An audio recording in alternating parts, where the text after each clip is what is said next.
Getting into it, I want to drop into the Yahoo Finance article right here. This was a tweet that basically outlined Binance's new position on Bitcoin withdrawals, now resumed. Pending transactions are being processed by replacing them with higher transaction fees. Now, this was something that actually I picked up yesterday or over the weekend.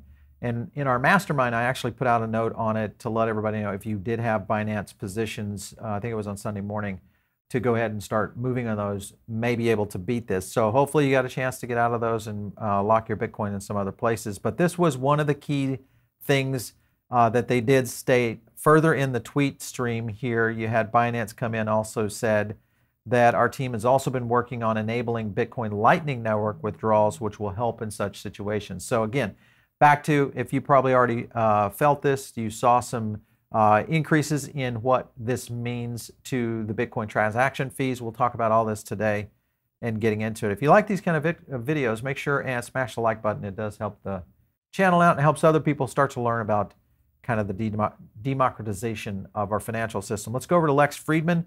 And this was with Vitalik. Listen to what he had to say around what we are actually seeing right now. On the very basic aspect, before we even get to sharding, of where you stand on this block size debate. Sure. So the way that I think about the trade-off is I think about it as a trade-off between making it easy to write to the blockchain and making it easy to read the blockchain. Right. So when I say read, I just mean, have a node and actually verify it and make sure that it's correct and all of those things. And then by write, I mean send transactions. So I think for decentralization, it's important for both of these tasks to be accessible. And I think that they're about equally important, right? If you have a chain that's too expensive to read, then everyone will just trust a few people to read for them. And then those people can change the rules without anyone else's permission. But if, on the other hand, it becomes really expensive to write, then everyone will move on to basically second layer systems that are incredibly centralized.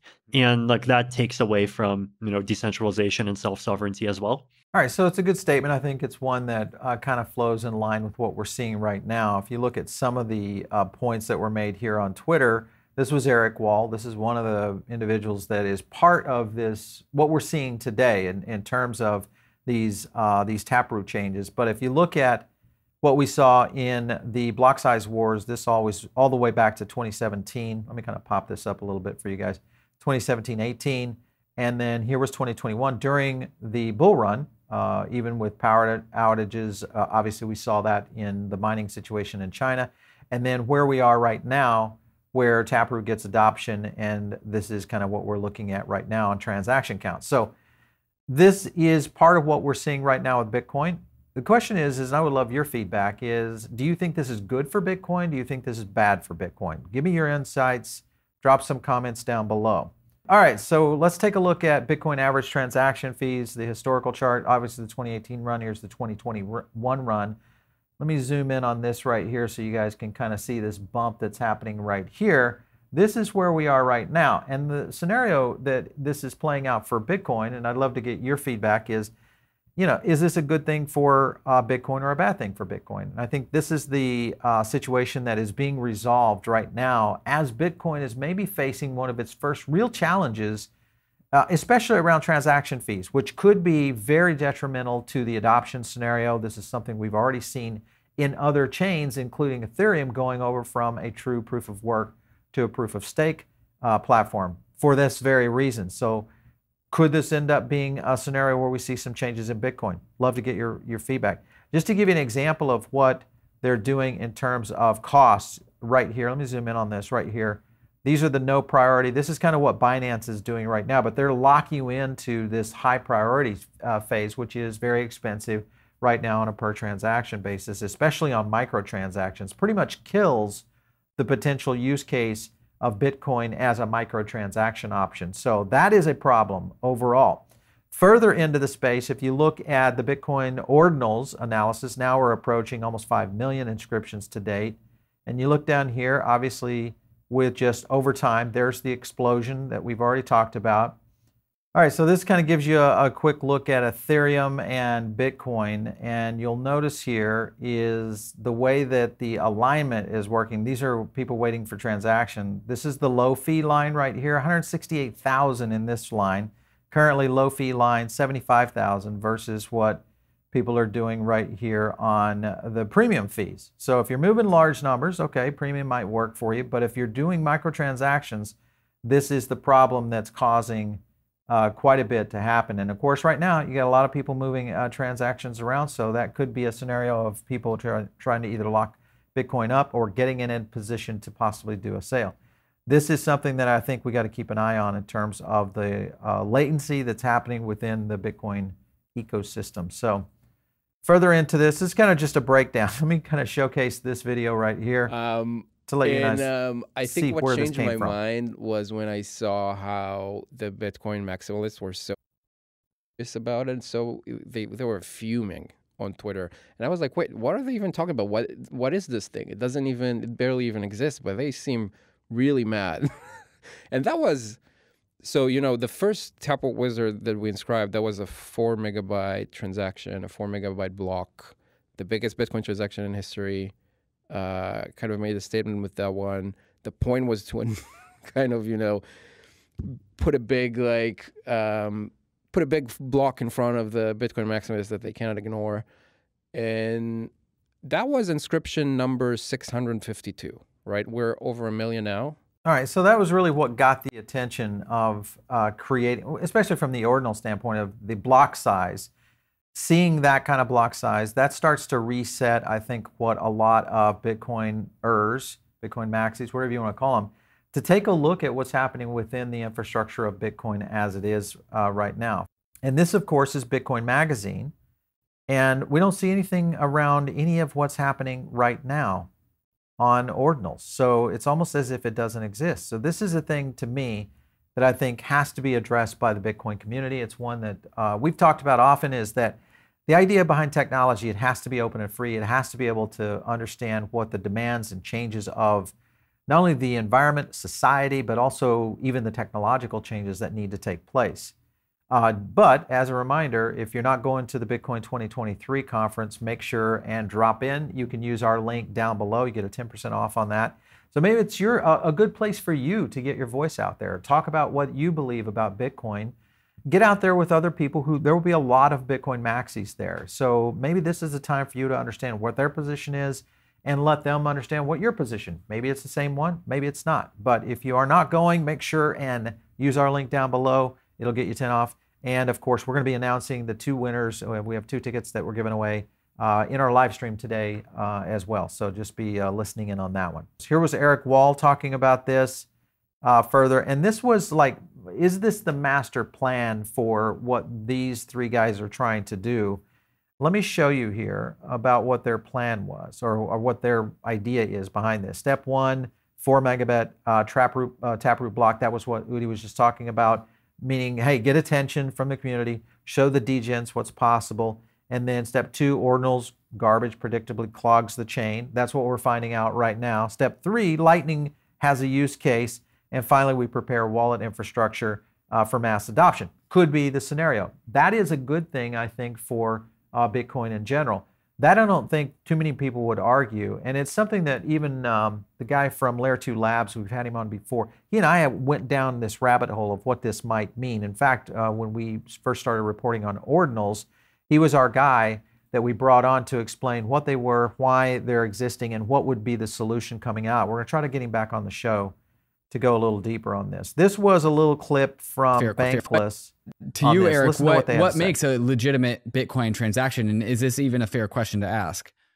Yeah, I think that you have the question slightly misframed, because the thing that Bitcoin maximalists have been saying is that actually financial transactions are the most economically dense type of activity that will just bully everything else out, which isn't actually necessarily true. I mean, we have 1 Satoshi per byte fees, like the minimum possible, and it's all financial transactions. And now the fees are actually going up, and it's because of these dick butt pictures are actually finally, it might be possible that the dick butts are saving the security budget problem for Bitcoin. Like the dick butts may actually make it so that we don't need to increase the number of coins in Bitcoin. So they may save the problem. Like dick butts could be the solution, but some Bitcoiners are currently like very, really don't want that kind of stuff because they believe that it's going to weigh down the chain and fill it with nonsensical data, which is also an incorrect interpretation of what the long-term consequences of ordinal inscriptions actually will be, in my opinion. All right, so a good explanation, I think, again, this coming from Eric Wall, Casey Rodemeyer, and I think the idea behind this, again, is just showing not only the weaknesses, but the opportunities this represents for Bitcoin. I still believe this is a good thing for Bitcoin in the essence of just evolution of technology. Like any tech, as I've said, it all evolves at some point. It doesn't matter what it is. It will evolve at some point. It has to maintain its place in society, all of those things. Further in this conversation, this was another statement I thought was interesting. Listen in. There's maybe you could argue that the Taproot made it very easy to embed arbitrary data onto Bitcoin, sort of like a mistake because of the OP false opcode. I'm going into the things that people are not going to understand. Let's go. But because of the OP false opcode, Bitcoin doesn't even look at all the other stuff that's going on inside of that tap script. So none of the other limits are actually triggered. So in my opinion, it is kind of a exploit in some way, in my opinion. Sure. All right, so if you think about this, and if you understand developers and how they kind of move in spaces, for the most part, developers deal with these kinds of tests and exploit tests, etc., and data runs at it through something called a sandbox. Typically, a sandbox is behind where no one is seeing these kinds of activities. This is happening, obviously, in real world, real time, out there in the open blockchain, and rightly so. This is where it would be exposed in this kind of scenario. So in essence, what they're saying is that in essence, they had a hack on Bitcoin. Is it a true hack that was nefarious? It's a hack in the way that the technology is being used. So you could look at it as a true exploit for sure. The other thing that if you kind of compare these, this is the BRC-20 tokens right here. Total market cap now, obviously 14,000 tokens on this thing too. Obviously the ordinals, you got Pepe coming in here and so on. But you can kind of see the kind of accumulation that this starts to bring to the market and really what this might mean in terms of dealing with these transactions going forward, which could be, as I said, could be a good thing. It will most likely open up a lot more opportunity for Lightning to keep costs and this down. Here's an example of just the size in comparison. BRC-20 market cap right now about 848 mil. ERC-20 market cap around 159 billion. So it's kind of showing you the difference between an ERC, ETH, and where we are right now, and we're already seeing these kind of early stage problems. Remember, if you go back to even all the way back into 2017 with Ethereum, this was the kind of problem that Ethereum was having, which created the evolution of where Ethereum went to proof of stake versus proof of work. Now, does that happen with Bitcoin? I don't know that necessarily that could be the case, but there could be something that does get evolved from this. And we're going to dive into it pretty deep with the Layer 2 guys and hopefully give a better solution of what this might look like going forward. Here was the Hiro wallet talking about for Ordinals. BRC-20 tokens now taking Bitcoin and Ordinals by storm. We're excited to announce this is going to be a big deal. I think the Hiro wallet will be interesting. And I'd love to know if you guys have, any of you have ever actually used this wallet. I'd love to know if you're using it today. Get your feedback on it. Tell me what you guys think about it.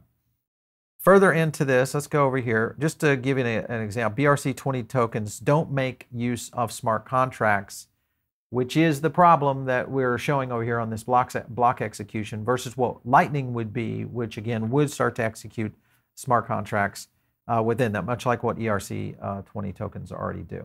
All right, so this is just a quick top 100 ISPs of hosting Lightning network nodes. And what you can kind of see here is obviously the centralization opportunity that does exist. So you've got Google, Amazon, DataWeb, DigitalOcean, etc. And again, I think this will be an argument that will continue to be faced against Lightning in general. Obviously, this is the thing that ETH is trying to get away. It's the thing that Matic's trying to get away. Solana, all of these other layer ones that are trying to move toward decentralized elements. And I think that's going to be a key too that plays into this.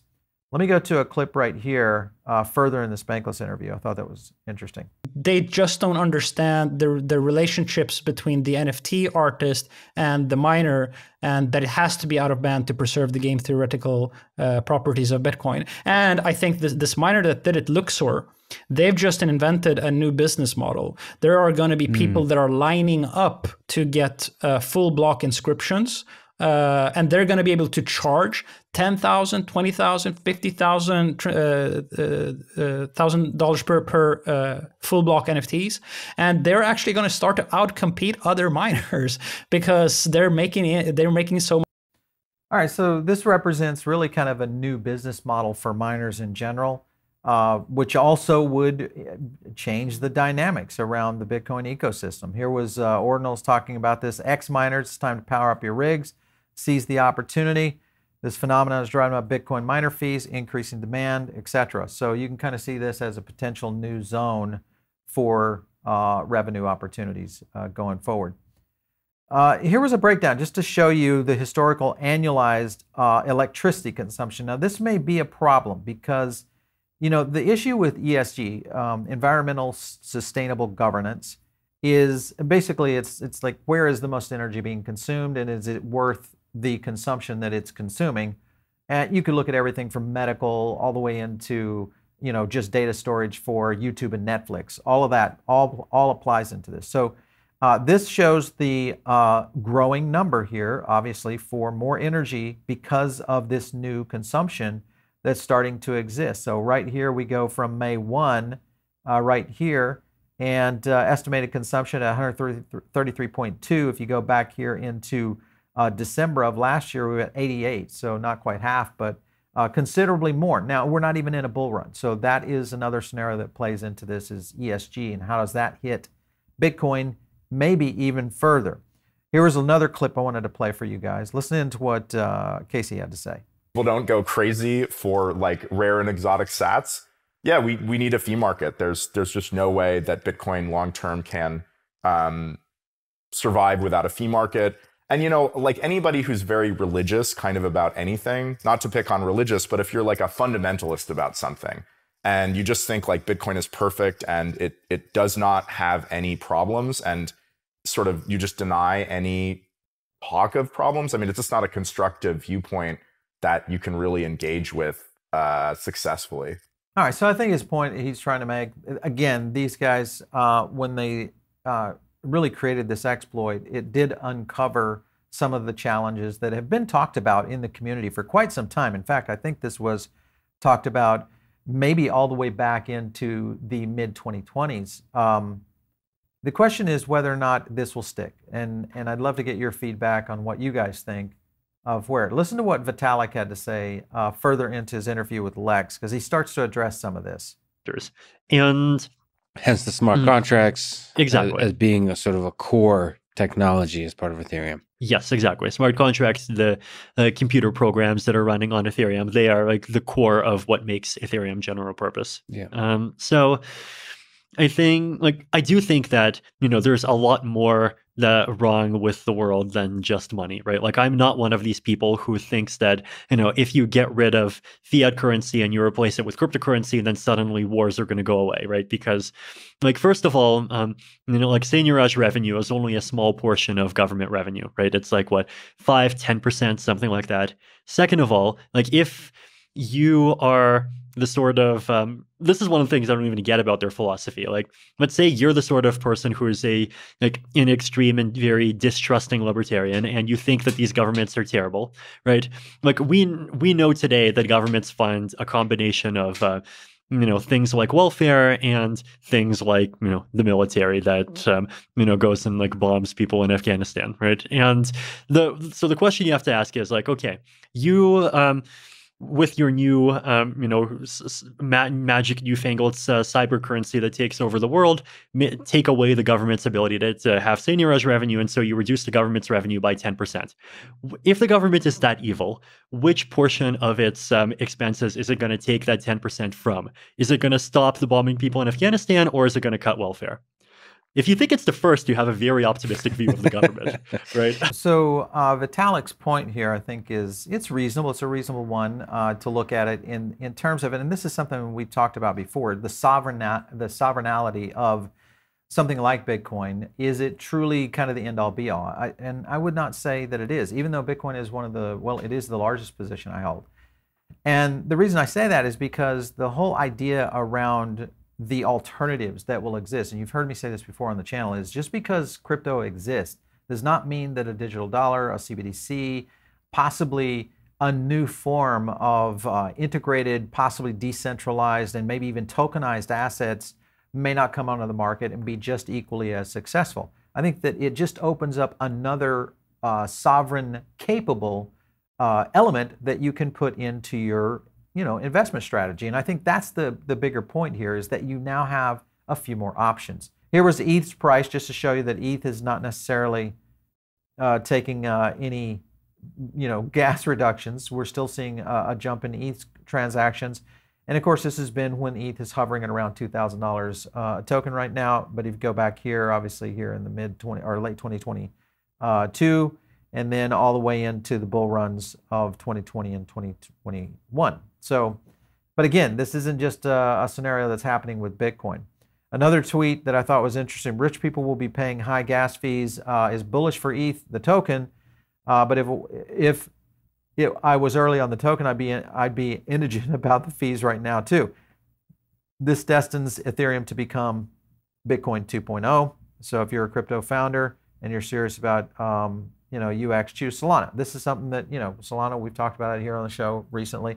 Super low transaction fees, obviously has scalability, a lot of opportunities there for where Solana is going.